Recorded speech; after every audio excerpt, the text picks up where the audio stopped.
He leaned in close, his breath sour with whiskey, his words sharper than the knife on the wedding table. If it wasn't for pity, no one would have invited you. 17 years since he'd thrown me out, and still his voice carried the same venom, same sneer, same satisfaction in trying to cut me down. I didn't answer, I just sipped my wine. Let him believe he'd landed the blow, because the real strike was still waiting. I was 13 when he told me to leave, said I was weak, said I'd never amount to anything. He shoved me onto the porch with nothing but a duffel bag and the clothes on my back. My mother stood in the doorway, silent, like a shadow that refused to move. I walked into the night alone, slept on couches, worked jobs no one wanted, fought for every inch of survival. And in that fight, I found something my father never expected: discipline. At 18, I signed a paper that would change my life: the Army. While he poured drinks at bars, I was learning strategy, resilience, and control. Every rank I earned, every stripe on my uniform was a step further away from the boy he'd discarded. By 30, I was a soldier men followed. By 40, a leader other leaders listened to. And by 45, I had a title carved in stone: Major General. He never knew, not until tonight. When I walked into the reception hall, heads turned. Old classmates, neighbors, even my brother's friends, they saw a man they didn't recognize. Tailored uniform under the dress blues, posture straight, calm, commanding. But my father saw only the boy he'd broken. That's what narcissists do. They stay stuck in their own past. So when he spat those words, I didn't flinch.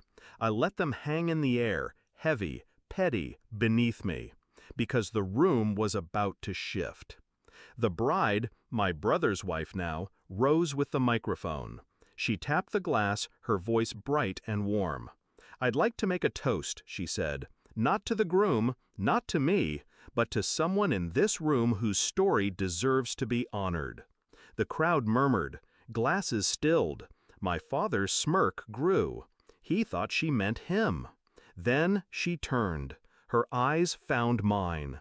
"To Major General Davis," she said, lifting her glass, "a man who served, who fought, who rose when life tried to keep him down. A man I am proud to welcome into this family." The room erupted. Applause thundered against the chandeliers. Glasses clinked. People stood. I raised my glass, steady, calm. My father didn't move. The look on his face, priceless. His smirk collapsed, his jaw slack, his skin pale. The title echoed in his ears: Major General. The boy he'd thrown into the street now outranked him in every sense of the word. He whispered, almost choking, "General?" I met his eyes. Cold, controlled. 17 years, Dad. Maybe you should have paid attention. He blinked fast, searching for words, but none came. The man who once defined himself by power, by dominance, had just been stripped of it, in front of everyone. The night moved on, but for him, it ended there.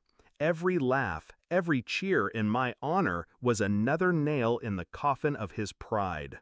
I didn't gloat, didn't rub it in. That's not how real power works. Real power is silence while they crumble under the weight of their own regret. When he tried to approach me later, I excused myself. Let him stand alone in a crowd that now looked at him differently. No longer the patriarch, just the bitter man who'd kicked out a future general. As I drove away that night, uniform jacket folded neatly beside me, I thought back to the porch 17 years ago. His words had been meant to destroy me. Instead, they became fuel. He gave me nothing, and from nothing, I built everything. The revenge wasn't in humiliating him at that wedding. It wasn't in the applause, the toast, or the shocked faces. The revenge was in every year I spent proving him wrong without ever saying his name. And the final blow? Letting him choke on the truth in front of everyone he'd tried to impress. So yes, I sipped my wine and smiled, because the boy he abandoned was gone, and in his place stood the man he could never become.